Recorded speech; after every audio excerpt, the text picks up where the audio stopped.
Investing can be a great way to create wealth for yourself, especially when done correctly. But there can be a fine line between investing and gambling. And unfortunately, with market volatility, like with what we've been seeing going on recently, it seems to me that most people are gambling more than they're investing. Truthfully, this is a video that I didn't want to make or I was hesitant on making, but I almost feel obligated to make it as somebody with a finance channel on YouTube. Even though my follow base is relatively small, I just hope that I can help somebody else out there understand investing and make smarter decisions. Everyone knows too that when the market is volatile, it is the time where some people make a tremendous amount of money through their investments or trading. But unfortunately, the stock market is a zero-sum game, and there's a winner for every loser that's out there, and not everybody has the ability to make a profit from this investing. I should start off though by talking about what actually is prompting for me to make this video, and that has to do with Alex Kearns. There's been numerous other people that have already made videos about this, and there's been a bunch of articles out there already about this topic, so it's not one that I'm going to take a deep dive into, and I'd rather you do your own research. But just a quick overview, Alex Kearns was a 20-year-old college student who recently committed suicide because his investment account was over $700,000 in the hole.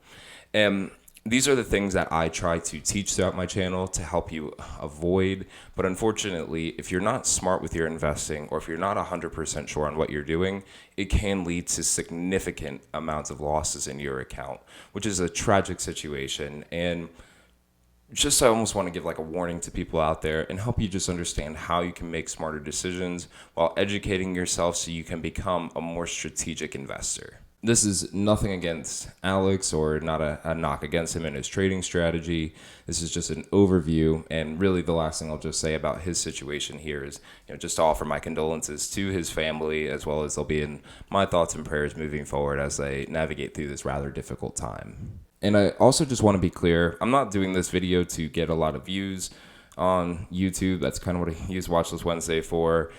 Again, I just feel almost obligated to do this. And this is something I was going to say later, but I'll just say it now. So the reason why I feel confident and comfortable making some of these videos is because I've worked in finance. I got my Series 7, I got my 63, and this is nothing to toot my own horn, but I also went to college for finance. So this is nothing new to me. It's what I studied, it's what I know. I've worked in it professionally. I handled over $500 million in assets.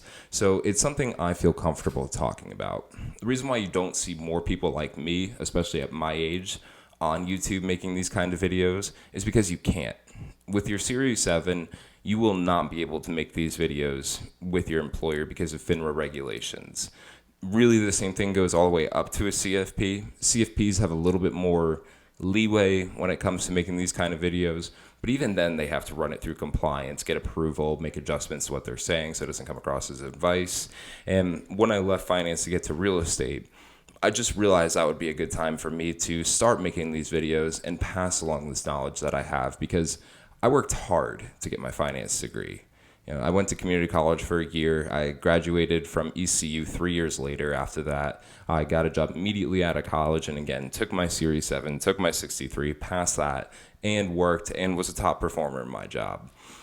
So I didn't want to hold on to this information and not pass it along to everybody, because it can be easy, but it's also difficult, and you really need to know what you're getting into before you get started. Now, with that being said, it's no secret that Robinhood has made investing attractive.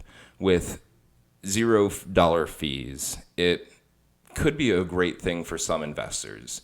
The unfortunate side to that is for most investors, 0 fees means that you'll be reacting on impulse. You'll see the market goes up, you decide to buy without doing your research, or you decide to sell without doing your research, and that's just what's going to hurt your portfolio because you're not making educated guesses. When you invest like that, I hate to say it, you're better off buying a lottery ticket.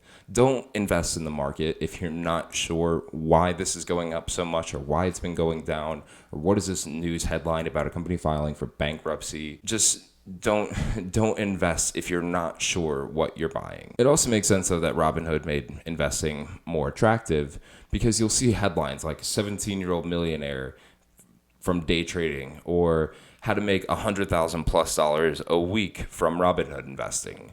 And those headlines got my attention as well. When I left finance and was studying for real estate, I thought, I was like, oh yeah, day trading, that sounds like something. I have all this knowledge. But I realized it's just simply unrealistic as a way for at least me to make money. Absolutely, people do it. But for every common investor out there, for most common investors out there, myself included, day trading, swing trading, options, margins, it's very complicated things. And it's things that you really need a firm understanding for before you jump right into it. For the Series 7, again, it's your broker's license. It's what you need to open accounts. It's what you need to kind of place trades, talk about this. The top 4 hardest categories on the Series 7 in order, depending on your news source, goes options, margins, annuities, and fixed income securities, bonds. So the top 2 are options and margin. And that's just what you see a lot of on the internet. Now, of course, you can be a self-educated investor and you can teach this to yourself. But it's not easy, and it takes a lot of time, and it takes a lot of practice. And if you're not sure what you're doing, you can easily make a mistake, especially in something like a margin account, because that's not always your money. You could be using somebody else's money, and that's how you bury yourself further and further into debt and into a hole, which is not good financial sense. And again, not a knock against Robinhood, because they're not the only ones out there doing this, but Robinhood specifically, I know from experience, made trading options extremely easy for people. And by that, I mean easy to get started. Because if at a company like Fidelity, Vanguard, or Schwab, you have to be approved, you have certain amounts that you can do, you have certain types of trades that you can place, and these are all regulated by FINRA. And Robinhood has them as well, but they're so lenient with it. I'm not kidding. I had a Robinhood account and was able to sign up for margins within a day, like almost just a few clicks, and I was good to go. Where other companies and more well-established financial institutions have you fill out applications. They do credit checks. They want to know about your investing history. They want to know how knowledgeable you are. And in my dealing of, again, over $500 million in working in finance, I had one client with options, and they were clueless. Their advisor was kind of taking advantage of them, and they put them into options because at that point in time, options were expensive, and that's how they were making their money, was by through these options trading. But having seen $500 million in new money coming into a company and only seeing options once, it clearly goes to show that they're not as great of an investment as the internet makes them out to be. And part of the reason why I felt like this video is so important for me to make is because there's just unexplainable things going on in this current market that truly make no sense at all. Hertz and JCPenney both filed for bankruptcy, yet their stock skyrocketed after the news. That's unheard of. And it's because of trading volumes. So trading volumes are going to influence the price. And if somebody doesn't understand what's going on, but they see Hertz. Oh yeah, that's the company where whenever I go to Orlando, we get the car from. And it's like, oh wow, it's 59 cents. Let me go ahead and buy that. No, just because you're looking at a price of something does not make it a good investment. And again, that's kind of what I like to teach during my Watchlist Wednesdays is you see me buy shares that I feel are expensive, but we'll buy portions. You've seen the way I give companies an analysis and break down the different kinds of investments or see how it fits into my portfolio. And admittedly, the main reason why I do those Watchlist Wednesdays is not to get myself views. Like I said, my channel is a little bit on the smaller side, and I'm very appreciative for everybody that follows me. But I just hope to teach people a different way of investing and bring a new light to actual long-term wealth building, not a get-rich-quick scheme. And if you're wondering, well, what can we do to be smarter than with investing? I have a few things here. And let me take a quick pause. Apologize here if this video seems like it's different than my typical one, but it should be, because for once I'm actually being very serious about this. I'm very serious about every one of the videos I've made before, but there's no titles here. I don't have music playing because I'm trying to bring a point home to you. Is that investing is not a game, but if you're educated, it could be a great way for you to make money for yourself, to build wealth for yourself, to pay for your kids' college, to buy your first house, to buy your car. But it can also be a very quick and easy way to lose absolutely everything you have, probably even faster than you would at a casino with a gambling addiction. And again, another side note here is, you see people like Dave Portnoy in the news, the president of Barstool. love Barstool, love Dave Portnoy, but he has said many times that investing is similar to gambling. And I think a lot of people envy what he's doing, so they're going to try to copy exactly what he's doing. It's not a real strategy. So how can you create a real strategy for yourself? Well, there's a few ways, and I'll happily make a video discussing this in more detail, but a high level. First one is know what you're investing for. You shouldn't invest without a purpose. So is this just general savings? Are you looking to produce income for yourself? Are you going to buy a house? Are you saving for a wedding? Are you saving for your kids' college? Are you saving for a vacation?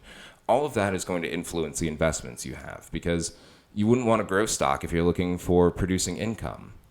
And this might sound complicated, but that's really how it needs to be broken down is, if you're looking for $5 to grow to $20, well, AT&T is not going to be your stock because they're paying out dividends. Same with Verizon. Yeah, they'll go up and down, but those aren't the growth stocks you're looking for. And if you don't have a high risk tolerance, well, why would you want to look at a company like Blue Apron? Because they are extremely volatile. And that's why the most important thing is just to have a plan.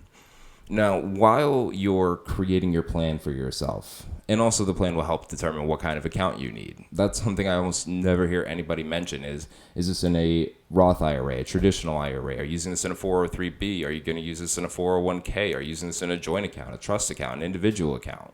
There's so many different kinds of accounts out there, but nobody ever actually brings that up. But while you're doing your research, I can't stress this enough.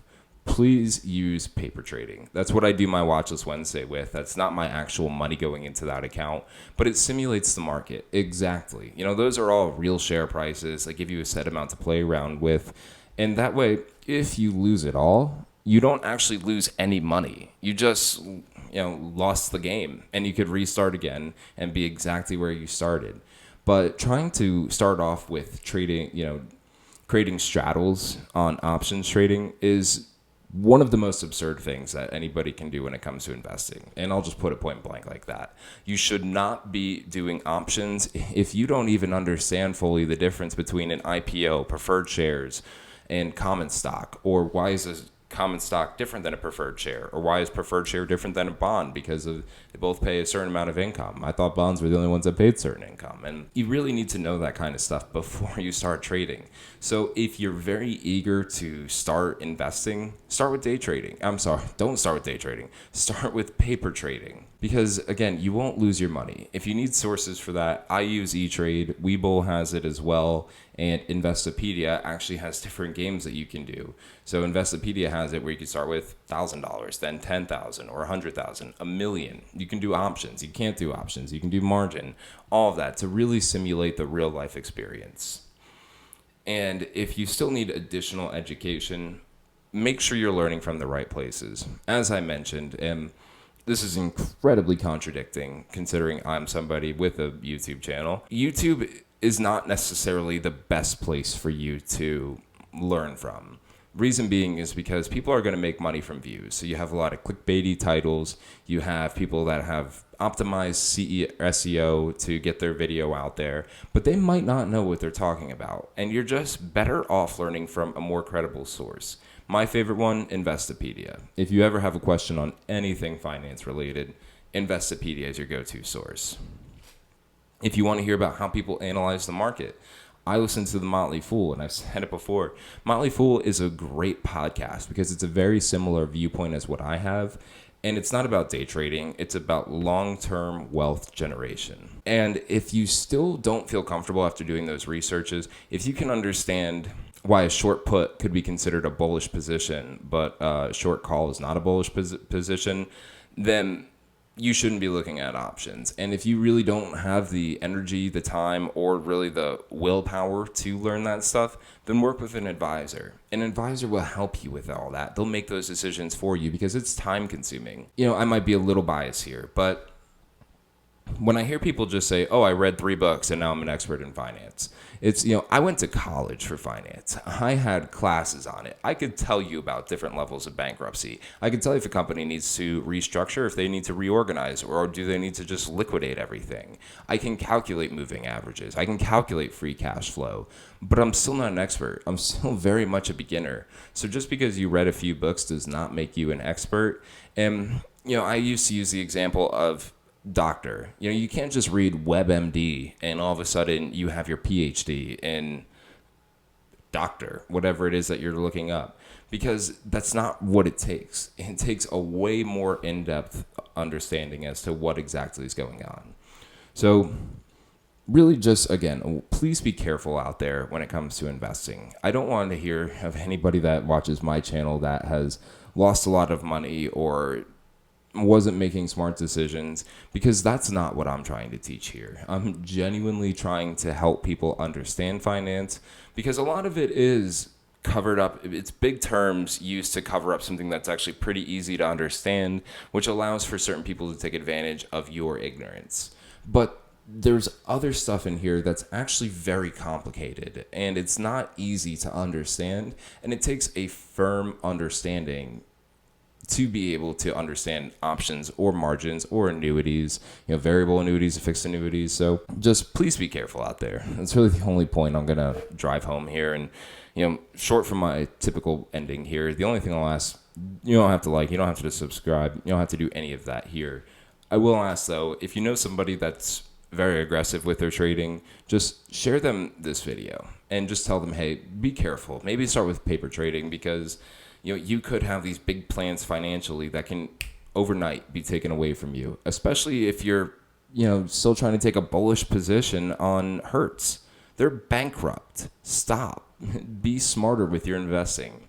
So apologize here if this video made me seem like a little bit of a Debbie Downer, a lot longer than I wanted it to be. But again, just a point I wanted to drive home here. So promise the rest of my videos will hopefully be more exciting for you, but let me know how I can help too. I want to help. I only have so many ideas for videos that I can do. So if there's anything you ever want me to touch on, please, please, please let me know, and I will happily help any way that I can. And it's not going to cost you anything. My ability to pass on knowledge and hopefully make you a better investor is enough of a payment for me. So please ask questions. Please make sure you're getting information from the right areas. Take everything with a grain of salt and practice before you put it into play. That being said, I will let you go ahead and enjoy the rest of your day, and I'll see you next time.